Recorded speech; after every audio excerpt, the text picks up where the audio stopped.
Crime Curious is a true crime podcast that takes an in-depth look into real cases through the lens of a trained investigator and former prosecutor turned judge. If you are sensitive to expletives, anatomical descriptions, and accurate descriptions of crime scenes, this podcast may not be suitable for you.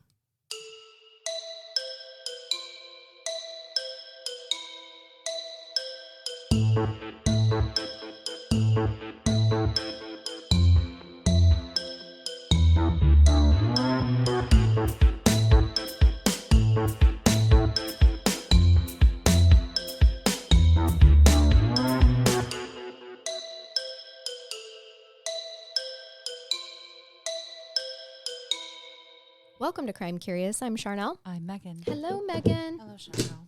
And yep, we're going to squeak all of our gree-gree. Oh, shake, rattle, and roll. There we go. Thank you, everybody who has sent us in some good luck charms. That's right. All of the gree-gree has been shooketh.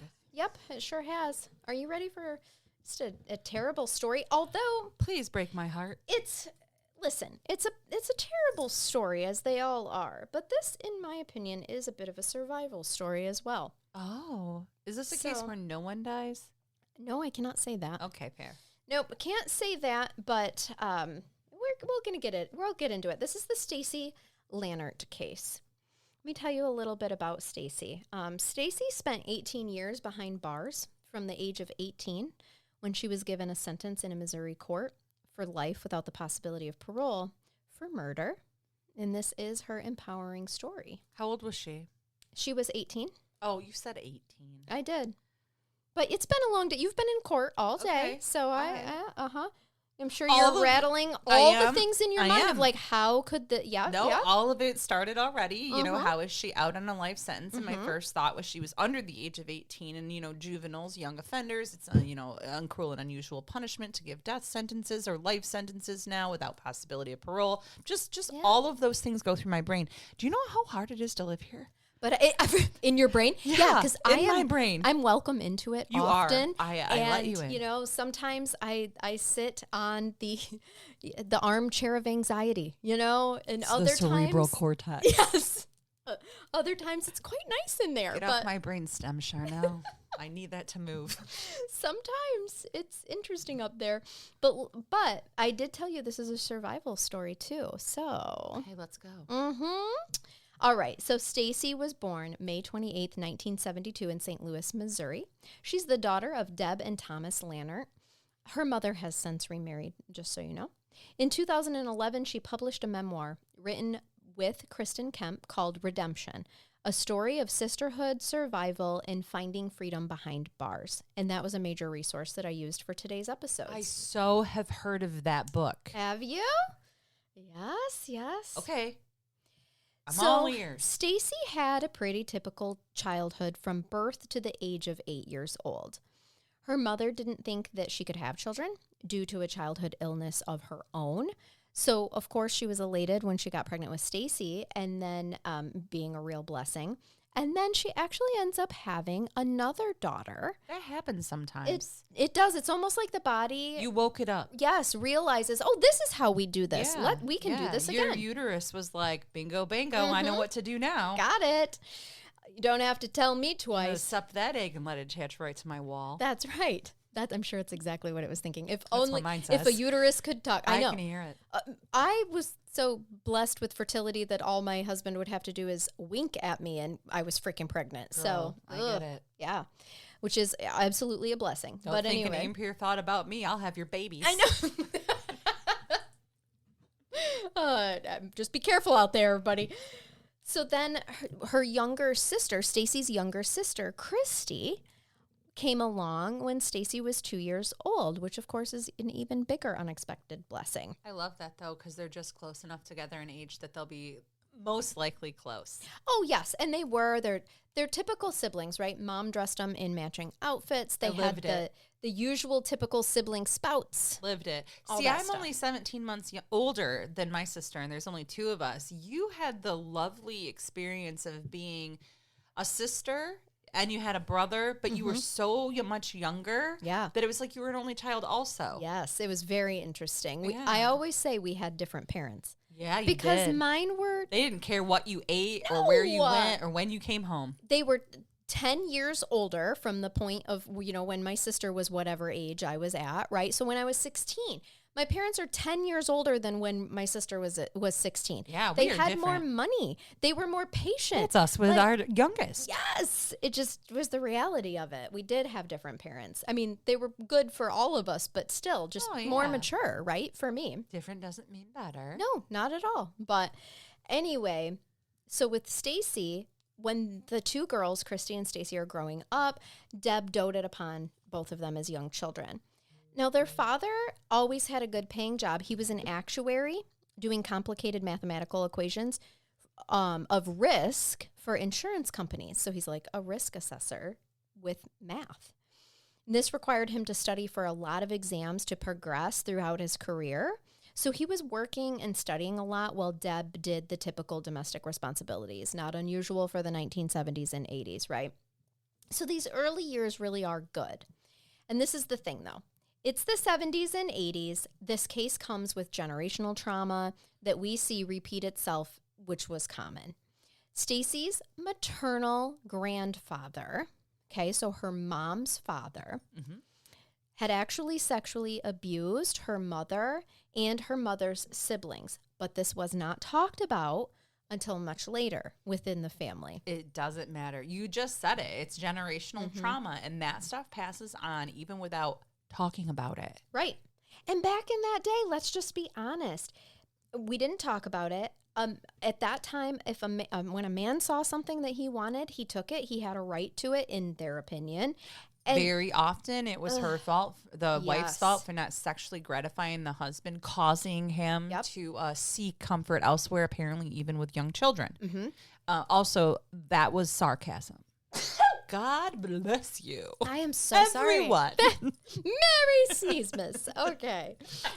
No, you can't take that out. That's one of my favorite things you've said so far. Oh, gosh. I can't. Sorry, everybody just heard me. Everyone heard me sneeze, and I will probably not delete that. Also, because I don't know if I'll even find it in the audio file. But Fair.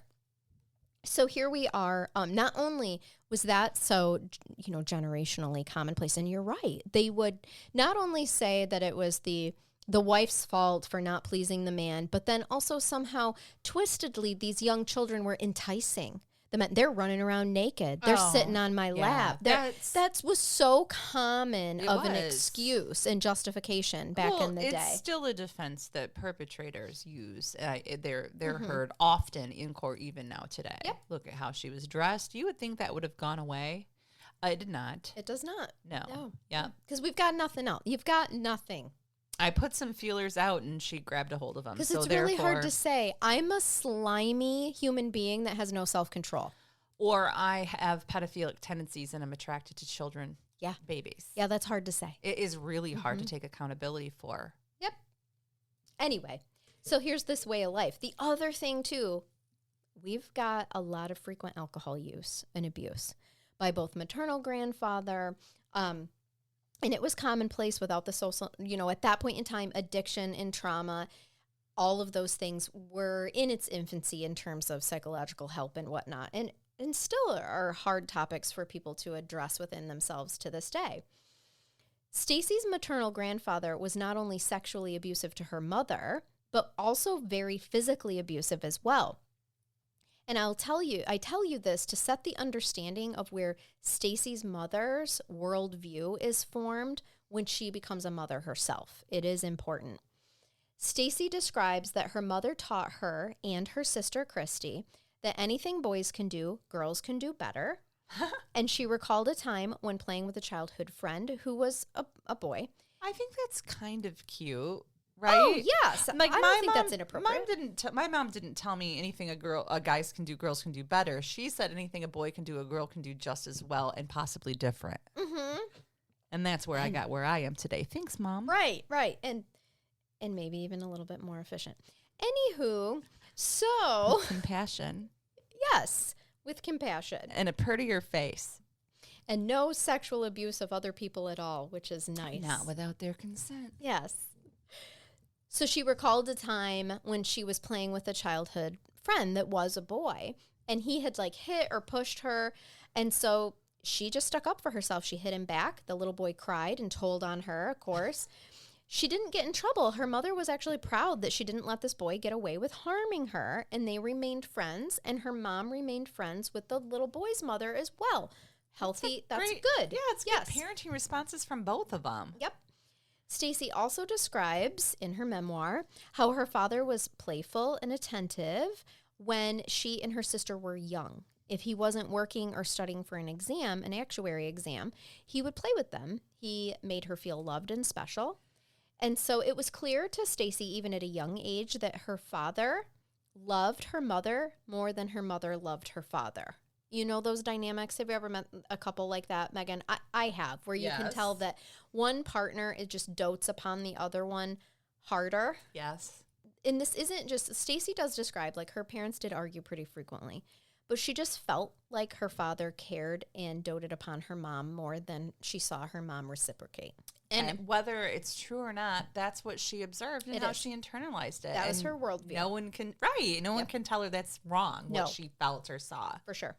Now, the trouble is that Thomas, that's her father, if you don't remember from the beginning of the episode when I said her parents' names, he drank. And as they're growing up, his drinking progresses. You know, he's in this pretty stressful job. And when I say stressful, I mean it's a high demanding job, but it also requires just a lot of progression. Like I said, with the exams and just kind of always seeking like the next tier, right? Because he's an actuary. A lot of professionals have coping mechanisms that include alcohol to the point where they end up with a diagnosable issue from it. Absolutely. So Thomas's progresses.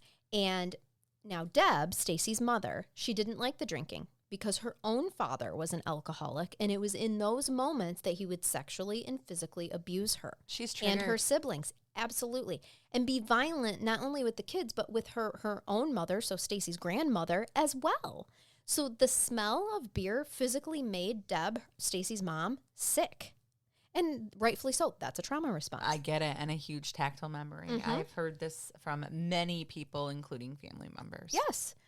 The reason Thomas was drinking more was from battling his own childhood ghosts. Okay, I'm explaining the generational trauma to everyone in this. So Thomas, he was one of two children. Now, keep in mind that Thomas is Stacey's father. So I'm giving you background information. I just told you about Stacey's mom. Now I'm going to tell you about his father. And if everybody didn't just think of that song, Stacey's mom, I've been thinking it since the very beginning of the case. I was going to start singing it, but no one wants that today. So Thomas was one of two children. He had a brother named Bill, who was said to be the family favorite. Thomas grew up hearing from his own mother, okay? Stacey wants readers to understand, readers of her memoir, to understand that her grandparents were loving and kind to her, but they made mistakes of their own while raising their children. That's fair. I think everyone can relate to that. Oh, have you ever made a mistake raising your children? Right? I know. Of course I have. No, I'm perfect, Megan, but okay. Jesus. Yes. The level of people thinking they never make any mistakes or that they need to look up or verify their statements is ridiculous. So ridiculous. It's believed that her paternal grandmother so desperately wanted Thomas to love her only that she would often tell Thomas and Bill, or would often tell Thomas that Bill was their father's favorite in an attempt to make Thomas closer to her. Bill actually went into the Air Force and ends up getting killed. He died at a young age. Oh no, he died in service to our country. He did. And at his funeral, of course, Thomas was there, and he was told by his mother that Bill was always his father's favorite, and now he's gone. Yeah, you don't do that to your children, even if you think it. No. So here, and if you think it, get some help, because you're dealing with some things too. You have some shadows, as we say in the spiritual world. You have some shadows to work on. So here's his childhood trauma. Here are his shadows. And his father was not around a whole lot because he worked as an engineer and he needed to be at the sites of the projects that he worked on. So Thomas was with his mom and his brother Bill growing up a lot more than he was with his father because of his father's work. So he'd often be away, and it was because of that there was a lot of speculation that Thomas's dad, so Stacey's grandpa, took on a lot of other women when he was away for 5 days a week or more on the job sites. Yep. This rumor was all but confirmed when Thomas's father was in a bad car accident and another woman was in the car. Oops. But he claimed that he was just giving her a ride home from a party. There was no roadhead going on at all, I'm sure. Oh, there's a ride happening, yeah, all right. Yeah, just 2 rides at once. She got 2 for the price of 1 on that one. That's an extra expensive Uber right there. Mm-hmm. Thomas's mother was not ignorant to the fact that her husband... I think that was commonplace. I agree, yes. And so, you know, she knows. I'm not saying it's right. It also lends to trauma, by the way. To be honest, it's still commonplace in today's society. Oh, sure. It's harder to get away with. Well, someone who travels, 80% of their time, they're rarely home in most cases, assuming they have access to the sex that they're interested in. Yes. Examples where that may not be a possibility might be like our friend Tasha, whose husband is stuck on a boat with a bunch of men in the middle of the water. And he's not so interested we're not in men. insinuating you, Brian. Right. This excludes you, sir. Right. We are not talking about you. But businessmen, think about it. Or women. 100%. That's what I mean. Just in relationships today, it's still probably just as common as it was back then. And people just have to go to greater lengths today. Often some people are so comfortable in their situation and even their expectations that it's just something that's not talked about or discussed in the relationship, period. Well, honestly, that's what it sounds like was happening with Thomas's parents. Agree. And again, these things were overlooked, even if they were known, because other than that thing, but for that, I mean, they could provide for their family. Yes. Women didn't have as much financial freedom at that point in time. This man had a good job. He was an engineer. Yeah. It is assumed. She knew, right? She was overlooking, just as you were saying. I wrote in my notes, though, but it doesn't mean that she liked it, but she accepted it, just is common for her time, too, when she's raising Thomas and Bill. So by the time Thomas becomes a father to Stacey, he's working hard to provide for his family, to prove himself successful to the father who would not return his love. And he took to drinking. And due to the childhood trauma of his own and the fact that Stacey's mom didn't like the drinking, you can see how we have a perfect storm for 2 humans battling ghosts of their own, just trying to make the American dream work. Maybe doesn't work out so well.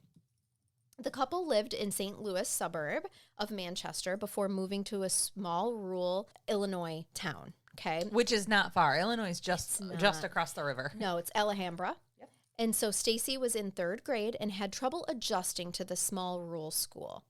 She struggled to make friends and fit in, and to make matters worse, her mother seemed to be favoring, in her opinion, her younger sister. The only person who paid attention to her was her father. He became her best friend and basically her shelter from the world's stresses of moving to a different state. Yeah, that's hard, and that's a hard age to do that. Yep. She described herself as being a daddy's girl and loving spending time with him. She spent a lot of her childhood with her father in the family's lower level of the home, whereas her mother and Christy usually hung out upstairs. So she would do things like sitting on her father's lap, watching television, things like that made her feel very comfortable and safe and happy. She adored her father and wanted to be his favorite. At this point in time, her parents do start fighting more and more. As I said, 2 people trying to overcome their own shadows, and she couldn't help but take her father's side. She didn't understand the situation very well because she was so young, but she can remember the 2 fighting over Deb, her mother's, avoidance of sex. Well, she might have been withholding because of the extracurricular activities she was aware of. Well, no, this is Stacey's mom and dad, not grandparents. Okay, sorry. Now I have all of the generations mixed up. Yep, that's okay. I'm glad that we are clarifying that, just in case anybody else did as well. Yes, no information to say that Stacey's dad was stepping out. Yep, so okay, because his job didn't take him. I mean, he was mom working has a lot. Intimacy issues, and she was allegedly sexually abused, and that's a normal response. Yes, and that's what I was. When one has not worked on what has occurred to them. And remember, he is drinking more and more, and that's a trigger for her. It She reminds can't her of her stand dad. the smell of it. Yeah, absolutely. I can see it. Yes, her dad would sexually abuse her. So this is Deb's parents' father, Stacey's grandfather, would sexually abuse Deb when he was drinking, is when he would be physically violent and sexually violent. So when Thomas, Stacey's dad, is drinking when he's home from work, it's a trigger. The smell of beer makes her sick. So I do understand the avoidance of sex. I do too. These are unresolved, unhealed shadows. It surprises me that she hasn't started to feel uncomfortable with Stacey, like loving up to him and sitting on his lap too, even if it was completely innocuous and he has no ill intent just because of what happened to her. Right. True. So the more that they fought, the more the family is split into two groups, Dad and Stacey, Mom and Christy. One day, Stacey's father, his name's Thomas, but he goes by Tom Lannert, he began to talk to Stacey about what it meant to be a big girl. He told her that big girls do certain things. Oh, no. Yeah. So he basically starts grooming her by giving her the attention that she craved and convincing her that their father-daughter relationship was special. He was not close to Christy. In fact, she knew how to push his buttons, Christy did, and he would get very angry and start yelling at her.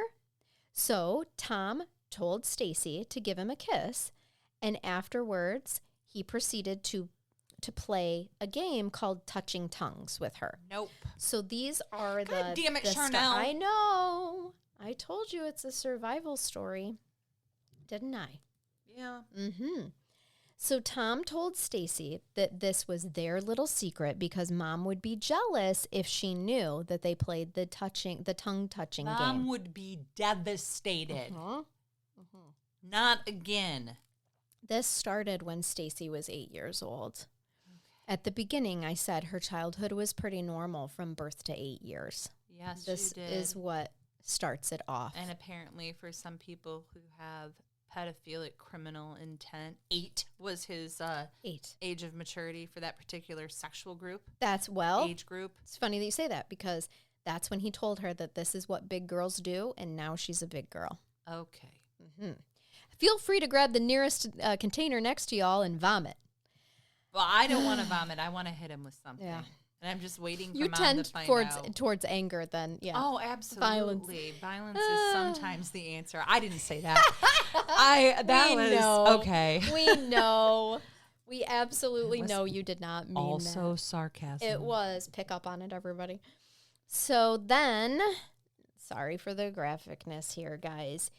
He convinces her to lick his friend and lathered himself with marshmallow cream. Now, so he calls his penis his friend? He does. And he puts marshmallow cream on it. Yep. But he wasn't near an anthill, right? Not at all. Bummer. And I'm telling you all this because I want you to know the type of tactics that pedophiles will use. Okay? Because if you're thinking to yourself, why would a child ever put that in their mouth or lick that? This is why. Okay? Like, there are strategic manipulations that happen, such as marshmallow cream and giving the scary-looking penis a friendly name and making it sound like it's some, friend to daddy. Well, okay? And dressing it up like fucking Stay Puft from the Ghostbusters. Correct. Which, I'm sorry, but there's just no way, sir. Now it's looking at me, Charnell. Yes, you all should know that right behind me is a memorabilia from Ghostbusters, and it is the Stay Puft Marshmallow Man. It's a water bottle. Mm-hmm. Way to break the tension of what the horribleness that I just said, by the way. Thank you, friend. Well, you're welcome. Some people like it, and the other people put on Facebook that they want a No Banter podcast, and that's not us. It's not.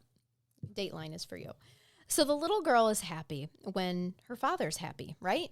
That's pretty common. So here Stacey is like, oh, all right, this makes my dad happy. I want to make him happy. I want to please him. So this is what I'm going to do. She has no idea that this is molestation.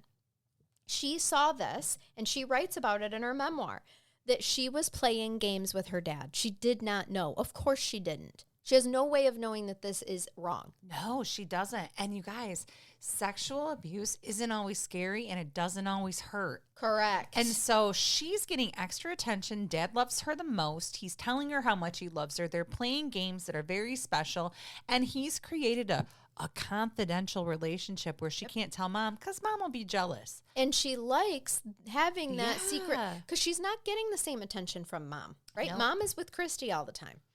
So she's enjoying this too in terms of the attention she's getting from her father. Agreed, and it's normal. She still is not doing anything wrong. No. And anybody who tells you or assumes that an 8-year-old is doing something in error. Or should somehow know better. Right. No. It's just not how study child development just for a minute. Yes. Okay? Right. 5 minutes. That's all I ask.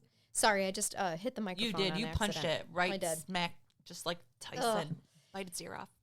So when it gets worse, because when Stacey turned 9 years old, her father told her that he was going to make her a woman. Oh, no. I know. She learned that day that her dad could be mean and violent. He raped her for the first time in their basement. And after that, he began to rape his daughter as often as 5 times a week. Stacey then becomes afraid of her father, particularly when he was drinking, and he drank a lot. Tom was absolutely an alcoholic and not a nice one. Alcohol did not do nice things to him. Make him impotent and fall asleep? Right. Nope, not that nice. Unfortunately, it made him mean and violent and rapey. Stacey can remember in her memoirs specifically hiding her bloodied underwear. Her mom does find them. She questioned the girls about them, and Stacey admitted they were hers. So then her mom gives her the talk about menstruation, Megan. Yeah, because that's what she thinks it is. She thinks somebody started their period and hid it. Yep. So I don't want anyone throwing at this point in time pebbles or stones or spears or flames. Yeah, at Deb. Spirits? Because kids, especially at 9 years old, kids will be ashamed of that and think that they're going to be in trouble for messing their underwear. Yes. And so they will hide it if they've started to menstruate. Right. And that's pretty, it's not uncommon, but it's a little early. And they may not have had the time to have them talk yet. No.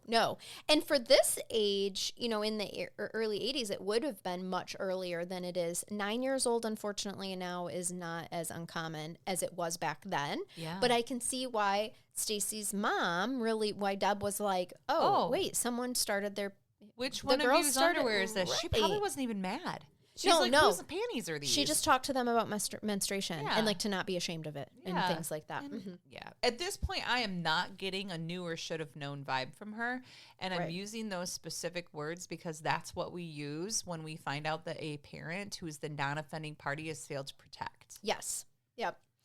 We'll keep progressing.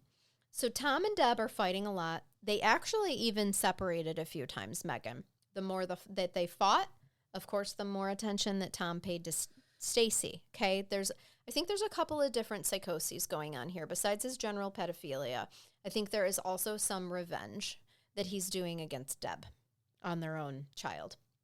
But we won't get into all of that. It's gross. I know, but not uncommon psychologically. Anyway, sometimes he's nice to Stacey, and sometimes he's not. And that's what I mean by we have a comorbidity here of both pedophilia and also just some violent kind of tendency. But now she's got used to it because before it was all nicey and let's play games and grooming. Yeah. And then once he got what his intended goal from her, then he has no problem showing his true colors and being violent with her. Mm-hmm. So the sexual abuse continues, and eventually Tom and Deb separate and for good and file for divorce. Tom moves to St. Louis while Deb and the girls lived in Highland, Illinois. Stacey was starting to act out. She was shoplifting. She's sneaking out. She's stealing her mom's car. She started using drugs and smoking cigarettes. Numbs the pain. All just between the ages of, as soon as she could get away with it to 13 years old. That is so young to start abusing substances. But again, it's a coping mechanism. It is. And it is a sign of things of trauma. Like this. Yes. No normal 13-year-old, no unabused, untraumatized 13-year-old is going to go out and start using crack, okay? Smoking cigarettes, shoplifting, stealing your mom's car. You might smoke a cigarette because you're going to steal it from your dad's coveralls in the barn. Or your grandpa's, or whoever's barn that was. Yes, I meant in succession with all the other things, too. She had been abused for 5 years at this point. She's going through this violent abuse. with people who are supposed to protect her, a person who's supposed to, right, protect her. So imagine trying to kind of go through your body's physiological responses to the abuse that you know is wrong. Stacey recalls in her memoirs how she had to think these thoughts as a child under the age of 10 and throughout her adolescence. She knew what he was doing was wrong, but now she's going along with it because she's afraid, because she's scared.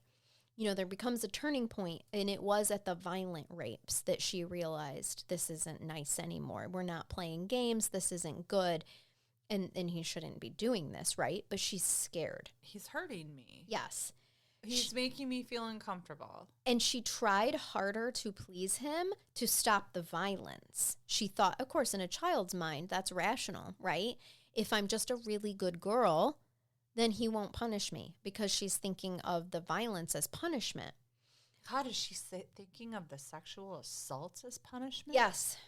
Yes. The violent ones. Yes, absolutely. Throughout her adolescence, she was shuffled between mom and dad, of course, because they're divorced. Her mom started dating and was usually on the phone with her suitors. So Stacey, of course, feels ignored. Her father paid attention to her and could be nice at times, but he also continued to abuse her, and usually violently, because he was also drinking heavily. At this point in time, think about it. She feels unwanted by her mother. She's afraid of her father. And at one point, Stacey and Christy were staying with their maternal grandparents.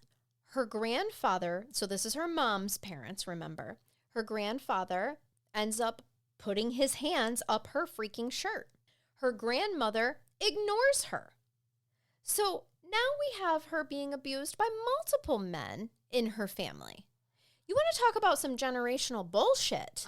So she didn't live with her grandparents, and she could avoid her grandfather.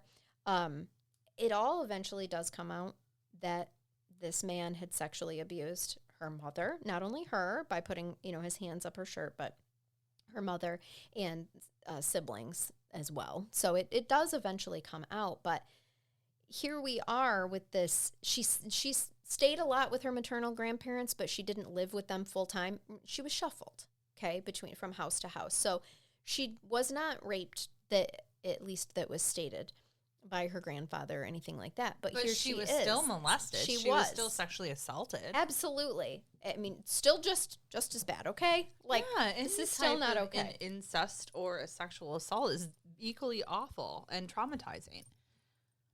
And she's acting out because of that trauma. She is showing signs of depression. Her teachers and babysitters suspected that something wasn't right. So Stacey's mother made her an appointment for counseling. Okay, like, something's off with my daughter. Multiple other adults have told me something's off. Let's get her into counseling. Okay, that's a good parenting move. But her father took her to her appointments. No. And told her what to say to the doctor. So Stacey denies saying anything to the therapist. She'd been ignored by her grandmother. She did try to tell her grandmother about her grandfather's abuse, and it fell on deaf ears. I almost feel like is that a test? Like, your dad's doing way worse things to you. Yes. But when you get molested by grandpa because he puts his hands up your shirt, you're going to test the waters, right? Mm-hmm. And instead, she gets ignored. Yep. And the other thing is, she was scared to, not only do I think that was a test, but I think she also wanted to see how adults reacted. She's trying to figure out who a safe person is, or if they exist. Right. Are there safe people in the world? Right. Well, so far she's not really being shown that there are, right? I mean, the therapist would have been. And she really thought that if she told anyone about her dad's abuse, that her dad would kill her sister. Well, yeah. Because she already knows that her dad doesn't really like Christy, isn't close with her, and he often physically abused Christy. So Stacey felt like she was her best protector of her sister, essentially. So normal and common for the older sibling to take all of it. Yep. The sexual abuse, the physical abuse, just don't hurt my little sister. Mm-hmm. Don't move on to her to do the things that you're doing to me. If he hadn't already, I'm sorry, but I find it highly unlikely he wasn't sexually assaulting her, even if he didn't like her. He did not like her. He seemed to. She was the goat of the family. Like, she really was I mean, she's not getting too old for him. I mean, at some point when you have those pedophiles that really like the 8-year-olds, you know, once she's in her teens, then the one that's 2 years younger is going to be more incentivizing to his perversion. Well, they're only 2 years apart. So when she was, 13, then Stacey would be 11. Once a babysitter did pull Stacey aside and asked if anyone was hurting her. Now, this babysitter was very in tune. She reluctantly told the babysitter that her father was. Really? Yes, but they didn't discuss specifics. So the babysitter told Deb in front of Stacey that Tom was abusing Stacey. Deb said that she would take care of it and make sure it didn't happen again. However, Stacey says that she never paid enough attention to her to protect her from anything. Deb disputes this and later said that she didn't know that her daughter was talking about sexual abuse. Now, Stacey doesn't really believe this. She's kind of skeptical of that claim. So in my mind, Deb's like, I thought she meant physical abuse, and I was okay with Tom doing that. I didn't know that she meant sexual abuse, that's where I draw the line. Either way, in my opinion, Deb was told something. She didn't look into it. This is failure to protect. Okay, so this is the point, too, where I believe that Deb had an obligation to report that to law enforcement. Right. For an investigation. Or talk to Stacey about it. She didn't even have a conversation with her daughter about it. Okay. No. She just said, I'll take care of it, make sure it doesn't happen again. And just automatically chalked it up to she must be meaning physical abuse, and that's really not what this is here. This is just discipline in our house. It's so weird, though, because it's not like she likes or wants to defend Tom or protect him in any way, shape, or form. No, they're divorced. I honestly think it's sounding to me, I feel like what you're telling me is that she was perhaps a little narcissistic at this point in time in her divorce and where she was in her life and was focusing on her own relationships and self-care. Yeah, right. Stacey, like I said, Stacey is skeptical of Deb's claim that she thought that this allegation was about physical abuse and not sexual. The physical abuse, you have still an obligation. It's still a problem. Absolutely. But that's what I mean. She just kind of justified in her mind, like, oh, that's not just as bad. So another time, Stacey does disclose to a nun at her private school in St. Louis. Nothing is done. She is ignored. In her early teenage years, Stacey's mother remarried and moved to Arkansas, and then eventually Guam with another husband. At this point, she and Christy went to live with their father in another rural neighborhood in St. Louis, Missouri. And at first, things are fine. However, Tom's alcoholism takes control, and he continued to sexually abuse Stacey and physically abuse Christy. I don't want to even give people the perception that we think his sexual abuse of her was blamed on. I'm not blaming it on the alcohol. Oh no, he was an alcoholic who also engaged in pedophilia with and incest. 100%. Okay. Yeah. He and the other thing, with the way that he didn't sexually abuse Christy, but physically abused her. He was very intentional with the type of abuse that he subjected both of his daughters to. But he did emotionally and verbally abuse both of them. So Stacey tried really hard to please her father and keep her sister safe in his presence. She didn't burden her sister with the sexual abuse.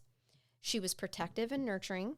But Christy had started drinking and was an alcoholic by the time she was a teenager. Because remember, she's being physically abused and ignored by her father. Physically abused by her father, who I'm sure she just wanted some love and attention from, right? Now she's been abandoned by their mother, who lives in Guam with her new life and husband. And she was close with her mom. So I'm not surprised about any of that news with Christy. No. Especially not given the time, too, when teenage drinking in the 80s was much more commonplace. Yeah. Well, there wasn't social media. Right. No proof. As her father's alcoholism worsened, Stacey becomes accustomed to running the household and being treated like the domestic partner. She would buy the groceries. She'd pay the bills with her father's checkbook. She'd go grocery shopping with his credit cards for her and Christy's essentials. And her father was an actuary, so he made pretty good money. Stacey wanted to get out of the house and away from the abuse, but as she neared her late teens, she was rebelling against her father. She was ready to get away from the man who had called her vulgar and vile names on a daily basis and violently raped her. She thought about joining the military, but her father warned that if she left, he would kill her sister in order to make Stacey come back. Well, she has legitimate concerns for her sister then, because there's actual threats made. And also, Bill, remember, Tom's brother had died in Vietnam. Yes. At which time Tom was discharged due to being the only living heir in his family. That was a thing back in the day. If your sibling was killed in combat and there were only two of you, you could be discharged to go home. Because you're the only one left to carry on the family name. Okay. Yes, that was very commonplace. So that is what happened. Tom was in the military for a brief moment until Bill died, and then he got discharged. So Stacey feels trapped. Her mother wasn't around. She didn't care to be in Stacey's eyes, in her worldview, okay? Her father was usually drunk and mean, not to mention the violent rapes, the medical issues that she had developed as a result from the violent rapes, as you can imagine. And as a young teenager, she was diagnosed with pelvic inflammatory disease. Yeah, PID. Which, as you know, is a direct result of ongoing sexual abuse. She felt she had to stay to protect her sister because the military isn't an option, because her dad's just going to kill her sister and make her come home. So she gets an idea. She told her father that drug dealers were trying to harm her, so she had to go to Guam to stay with her mother a while. Her father bought the whole thing and buys her a plane ticket before realizing that she was lying. None of this was true. She snuck away from home and went to live with her mother and her third husband. So she's thinking, like, things are going to be fine with Christy because he doesn't see me as abandoning him. So he's not, and I'm not going to tell mom about the sexual abuse, so he's not going to kill Christy. Like, I had to leave to protect myself so he won't kill Christy, right? This is a different, he had threatened to kill Christy on all the other times where she was threatening to leave him, right? So things are going pretty well in Guam, but Stacey's lonely.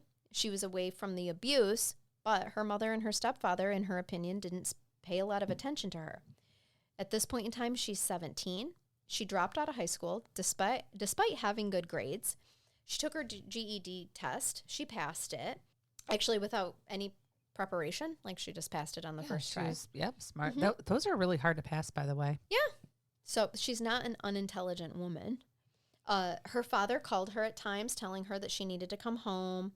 When Christy called crying and begging her sister to come back to St. Louis, that's when she complies, because her sister called crying and begged her to come home. I want to know what was happening. Yep. Back in St. Louis, Stacey had her 18th birthday on May 28th, 1990. Although she's an adult, technically she can run for the hills. She stays for her little sister, who's 16. Yes.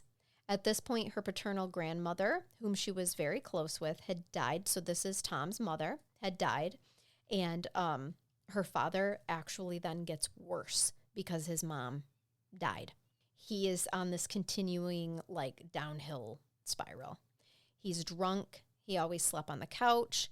If he was awake, he was being verbally and physically violent with the girls. Stacey and Christy were both continuously being sexually and physically assaulted. Christy was not sexually assaulted. She was physically assaulted. He still saved all that for her, for Stacey. Yep. All right. At this time, her father, on one of his drunken spirals, killed one of Stacey's pets and one of her sister's pets. I'm not going to tell you how he did it because it's terrible. It was intentional, right? It was, and it was in front of the girls. Okay. Intentional in front of the girls. And then right afterwards proceeds to violently rape Stacey. So they're living just in this fear. Yes, in this. It all comes to a head, Megan, on July 4th, 1990. Now, that's usually a day of celebration, right? Backyard barbecues. Well, you're celebrating freedoms and independence, of which she doesn't seem to have many. She does not. And Thomas Lannert decides to get drunk and violent. As per usual. And for the first time, he rapes Christy. So this is the breaking point for Stacey. The girls left the house. They went to the fair. After Thomas passed out on the couch later that evening, Stacey and Christy go back to the house in they're in St. John at this point in time, Missouri, which is a suburb of St. Louis. I'm familiar. They snuck in the basement window, as they had done many times. They were there to get some of their things and then planned to run away together because this is, like I said, this is the breaking point for Stacey. Well, the only reason she's endured the abuse for all these years is to keep her sister safe. And now he perped on her. So she's like, fuck you. I'm out. Yes. We're running away. I'm an adult. I'm a grown up. I can leave. Now, Stacey had hidden her father's .22 Magnum in the basement of the home. I knew this was where this case was going. Huh? You give me ethical conundrums. I know. I do. It's one of my favorite things to do on this podcast. Some of which I can't respond to. You can't. I know that. But I like that, our audience, we need to just know that humans are not black and white. As a social worker, this is the gray area we work with. Self-defense and battered woman syndrome, quote unquote, that can also be applicable to sexual abuse. Like, son of a bitch, Charnell. Yep. Now, here's the thing about the gun. He had not only threatened her with it several times, but he also raped her with that gun several times. Okay? I had a case where somebody was sexually assaulted with the barrel of a gun, so I know what you're talking about. He tormented her with it, and now she was using it for protection as the girls had to go upstairs to get out of the house. Okay, so here's where we are. She's stealing the gun, guys, to protect herself. Right. So she's got the weapon, presumably based off of what we're hearing, what the evidence shows, for self-defense. Yeah. And she's carrying, which every human being in the United States has a right to do. Yes. And they had packed their stuff. They're carrying stuff. And they're clearly trying to leave. They are. Okay. So she has a gun. Her sister does not. Correct. And they come up the steps. Yep. She decided, if her father woke up, she was sure that he was going to hurt the two of them. As they walked past their father asleep on the couch, he woke up and he starts talking to Stacey. And he can see that they're trying to leave. And she just couldn't handle being trapped again. She felt like she had to get out. So she takes the gun and she shoots her father. She said she didn't aim, she just shot. It hit him in the shoulder. He was cursing her and telling her to call 911. Now, earlier that day, Tom had pulled the phone cords out of the wall to keep his daughters from seeking help because, remember earlier in the day, he had raped Christy for the first time. Okay. So he made sure that they had no way to seek help. He ripped the phone cords out. I understand, but I also understand that from an investigative perspective, it could look like they shot him and pulled the phone cords out and left. Sure. I feel like maybe it's karma biting him in the ass, but this is, I'm just giving the devil's advocate, like, what could be shown in court, because there's clearly going to be a conviction from this. Yeah. He's very angry with Stacey, of course, threatened her. Well, she shot him. Well, she did. And then when he's threatening her because he's so angry, she shot him again. This time she put the bullet through his skull. Oh. And now Thomas Lannert is dead. So Stacey and Christy, they flee the house. They go to a friend's house. They couldn't stop thinking about what had happened. They told their friends, and eventually the police are called. Okay? They don't know what to do. They're 18 and 16 years old. Stacey's hysterical. She told the police absolutely what she had done. She didn't try to deny it. I shot my dad. Yep. She did. Because he raped my sister, and we were trying to leave, and he woke up and caught us and wasn't going to let us leave. Yes. She never tried to deny it. She did a video reenactment in the house for the detectives. She tried to accept full responsibility for the murder, as Christy did not plan or participate in the murder. The murder wasn't planned. This was truly, she had hid the gun. They were going to run away. He woke up, knew they were trying to leave, threatened her. And think of how many years he's been threatening to kill them. I mean, I can be wrong, but what I'm not hearing right now is any evidence of premeditation. Well, the prosecutors didn't believe that. Okay. They think the premeditation had been hiding the gun that he had been using against her for years to rape her, and also using as an instrument of rape. Yeah. So I think that if that came up, that if defense attorneys brought that up regarding her hiding the weapon, potentially because it was an instrument of rape, that it was used to penetrate her and to sexually assault her, that would have been mitigating. Like, again, I am not necessarily seeing evidence based off of the information you're giving me and how you're giving it to me, because this is based off of a memoir, right? It is. And It is. I want to be fair. I want to be clear that I'm sure that the prosecution, if they saw fit to prosecute this, saw evidence in a different light than how we're being presented it. Well, I can tell you that the prosecutor not only doesn't believe Stacey's story, or at least presents it that way, he also believed that since Stacey had been forging her father's checks and using his credit card, which is true, she had, and she never tried to deny that. And they can see that she was using it to pay bills and buy essentials for them. Okay, like food, tampons, self-care items, those sorts of things. So she's using it to provide for the household? Yes. Since she was under 18, right? Yeah. So since she's a minor too, she's been doing this? For years, she'd been using her father's credit card and checks, forging his names to pay the bills. To keep While he's drunk? While he's drunk, and that's what she said. He's drunk, he's passed out, and so she's responsible for the household and the groceries. And her father knew and was totally fine with it. But of course, he isn't here to say that that's true. Well, you can't, right. I was going to say you can't consider it a forgery if you have permission to do so. And he couldn't have validly put her on checks because at the time she would have been a minor. So, yeah, this is really interesting what they have here and how it's going to be presented to a jury. Well, the other thing is that at first, and this is not uncommon, and I don't want people to think it's uncommon, was that she wasn't forthcoming about the abuse. She discloses the sexual abuse that she had endured for years during pretrial motions. So the prosecutor claims that this whole time that she was lying and that she had just simply killed her father for money. That is what the prosecution's case comes at. So, but keep in mind, remember what I said. She told multiple people. A babysitter had even told her mother. These aren't just let me just make up this sexual abuse to cover up this crime.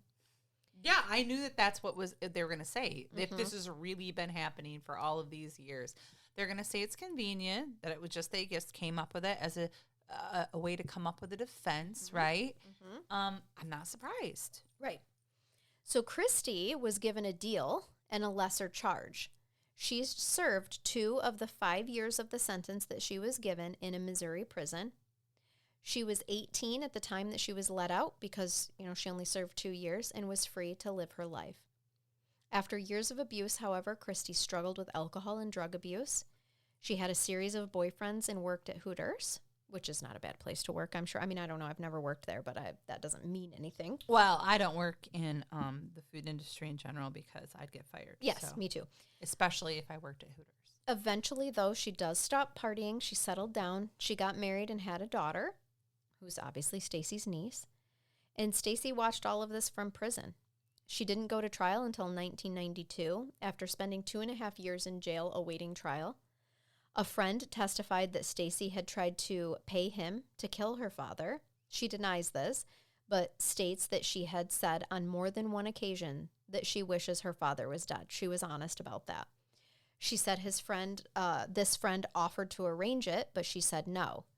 She insists that the murder was not planned, but admitted that she had fantasized about killing her abuser many times. Now, the jury was not allowed to consider the alleged abuse that Stacey and Christy suffered.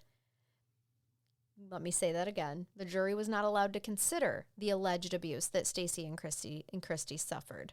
So, because of that, she was found guilty and sentenced to life in prison without parole. Okay. So, just to be clear, they were not allowed to use that as any type of a defense. No. Defense to premeditation, a defense to whether it was first degree, second degree, manslaughter, acting. Yep. And it wasn't allowed, they weren't allowed to bring up a self-defense, period? Nope, sure weren't. They weren't allowed to put any of that in there. Okay. Listen, I'm not the jury and I wasn't the judge. And so what I am seeing is potential for appellate issues to come up. Sure. Lots of them. So Stacey serves the first 8 years of her sentence trying to appeal the case to no avail. She then started working on asking for clemency. She believed that Governor Mel Carnahan would grant her clemency so that she would finally have a chance to really be free. Unfortunately, the governor died before he left office in a tragic plane crash. His replacement did not support Stacey's case and failed to grant her clemency. So just so you guys know, clemency isn't any type of like an acquittal or a reversal or anything. It's basically asking for leniency and for mercy. And you're asking basically for potentially, depending on how the state terms it, like a pardon or commuting a sentence, a reprieve. And you're asking that particular governor basically to take into consideration what I went through and just and commute my sentence. Let me out early. Yes. So she continues to work with her lawyers to pursue clemency from the next governor. And it seemed like she was always given a no, or even worse, wouldn't get a response at all. That's a hell no. I know, for sure. During her 18 years in prison, Stacey worked hard to mentally break through the prison that she had lived in for over, half her life when she killed her father. She was a model prisoner. She worked her way up to honor block. She was still not eligible for parole, but she participated in the CHAMP program that was training dogs for people with disabilities. She was finding purpose and meaning in her life from behind bars. Uncertain if she would spend the rest of her days there, and if she was stuck there, she was going to make the most of it. At the end of 2008, Governor Matt Blunt was leaving office. By this time, Stacey had participated in multiple television shows about her case and had been in the media. I knew. Like, it was a matter of time before it's okay to talk publicly about this. It's why the whole movement, Darkness to Light, also known as Stewards of Children, exists. And so you're allowed to start talking about sexual abuse. It becomes normal to talk about this and how to respond. And so I can see media agencies picking up on this to tell her story, and then the government has no choice but to take some notice of this person who's making waves. Well, she was even interviewed by Nancy Grace. Oh gosh, well that'll do it. What a hero, like Nancy. You can not like Nancy, but you have to love who she is and where she came from and what she does. Like, I'm a fan. Yeah.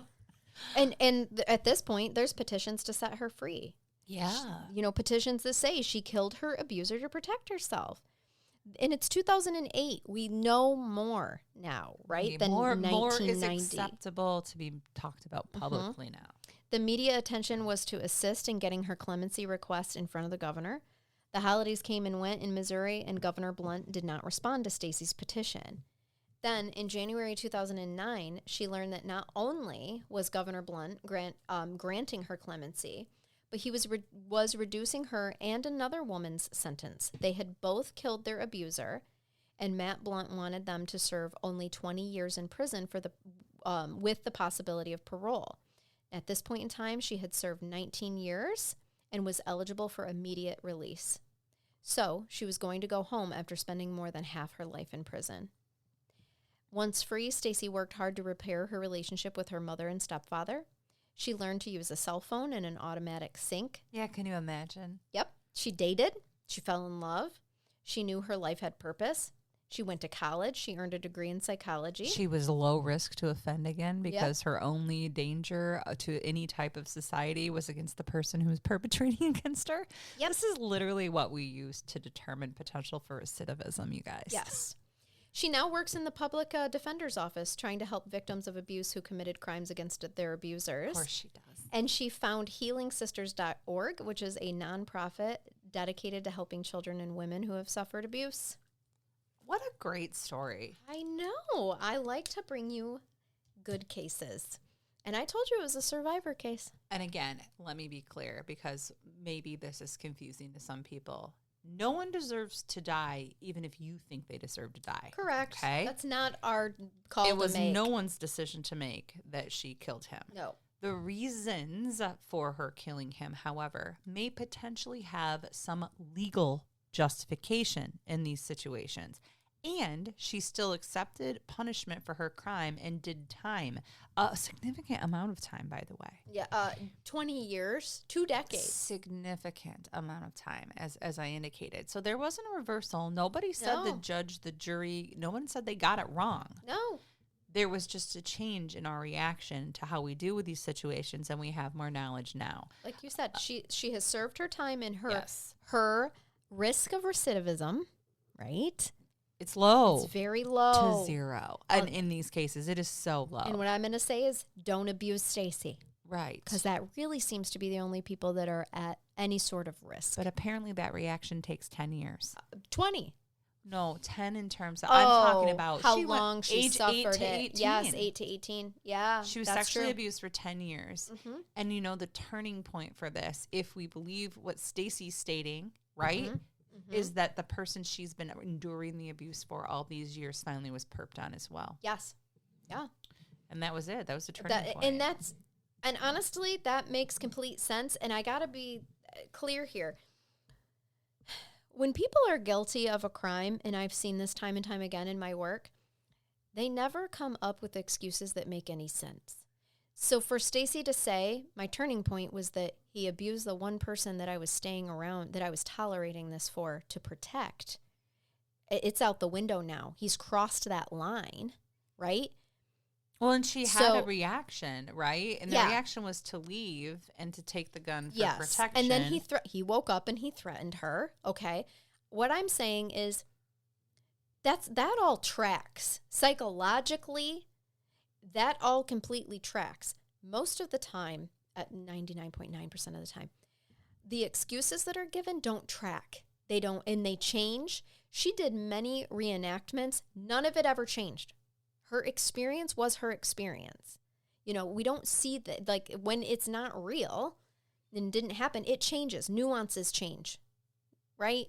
So I think the jury maybe would have made a different decision if they'd been able to have all of the information. We don't always get all the information. No. And judges, for whatever reason, don't always let all the information in, sometimes because it does not comply with or meet the requirements of the rules of evidence for that state. Right. It just doesn't. Right. And you cannot like it. This is an adversarial system of government when it comes to the judicial branch and how law works. We do tend to give more rights. We do give more rights to the defendant, by the way. There are more proofs that have to be shown. The prosecutor clearly met their burden of proof in a way that wouldn't allow it to have been overturned, because that is not what happened. Yep. I just wanted to be clear in a case like this, though, no matter how much we dislike what we've heard about the victim in this case, I can never advocate that murder is the appropriate way to handle that situation. Of course not. But she didn't have the tools to be able to handle it appropriately, and she was failed by people who loved her. Yes. Throughout every step. So many times. So many times. So anything that needed to have been, my statement is firm. He should not have been murdered. Right. He should have been investigated and placed on trial for sexual abuse over the course of 10 years, apparently to 2 children, and that's what should have happened to him. But we don't get to pick what should have happened in a situation like that with 2 children trying to escape. So that's where we are. It is. And now are you ready for a brain bath? Fuck yeah, I am. Okay. Oh, gosh. I kicked our equipment. Okay, well, hopefully nothing changed, guys. We're still recording. Megan kicked something. All right, I want to bring us a Florida man, because Florida men, I absolutely love this website, and it's just a great go-to for brain baths. Is this what you look up when you're having a bad moment? You're like, you know what, I need to laugh for a minute. Yes, it is, and I need a break from work. I just look me up a good Florida man, and then I'm like, you know what, I don't have it so bad. Oh. Not as bad as these 2 Florida men. How about naked Florida man? I'm sorry, not 2 Florida men. It's just one. Oh, him and his friend. You'll understand where the 2 came from in a second. Oh no. Naked Florida man. This is just from August 27th of this year. Like, this is recent. Yeah, very recent. A naked Florida man drinks 2 liters of vodka, burns down house baking cookies on a George Foreman grill. It could happen to anyone. A liter of cola. I just watched Super Troopers last night. This is Farva. This is Farva, Florida man. 2 liters of vodka. 2 liters of it. Damn. Okay. On the evening of August 27th, 2 officers from Niceville Police Department. It's real. I think. Is it Nice or Niceville? No, I don't know. Whatever. Who knows? I'm calling it. It's spelled Niceville. And that's what so we're going to call it. So if they want it to be Niceville, they should have spelled it like Nice. Right. Like I-E. Yes. All right. So they went to assist firefighters in a home. I'm not even going to try to say it, Okaloosa County. Yeah. When they arrived, the officers saw white smoke coming from the house and could smell something burning. A man later identified as James Gregory Cunningham answered the door. He said he was sorry, and then he closed it. Oops. The individual was naked, And also in a smoke-filled house with items on fire inside it. He opens the door, looks down, realizes he's naked, and says, "Oh, I'm sorry," and closes the door. Well, his house is on fire behind him, Megan. Well, he was drunk and naked, Charnell, and he didn't know what to do. People were seeing his bits. He saw his bits, and he was compromised, and he was probably trying to put the fire out. And you don't always do good things when you're drunk. Do you? I plead the fifth on that question, ma'am. She's lawyering up on me, you guys. I really am.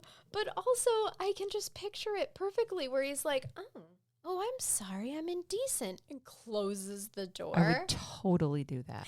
If I opened the door to firemen or law enforcement and I was buck-ass naked and shit was burning in my stove behind me, I would shut the door to, at the minimum, find an apron. I'm going to be honest. Sometimes this is what I feel like my life is like when my manager all of a sudden video calls me and I answer it and I'm just like, I am in pajamas.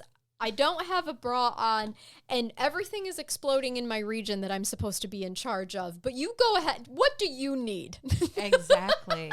People ask sometimes if I have a sick day or something come up while I don't necessarily Zoom in from home. I know a lot of people in my position during COVID Zoomed in. Mm-hmm. I came in. I did not take advantage of COVID. Okay. I went into the office. Okay. Because all I can picture is this time of year, my cat motoring herself across the living room like a Chevy Chase movie into the Christmas tree, and it's like falling in the background, and then all of a sudden you see the lights poof, and all of a sudden then the light go up the wall, and then there's a fire behind me, and I'm like, and our next case is 07.5. Right? Yes. Right? Exactly. The police report said that James showed no sign of understanding the danger that he was in.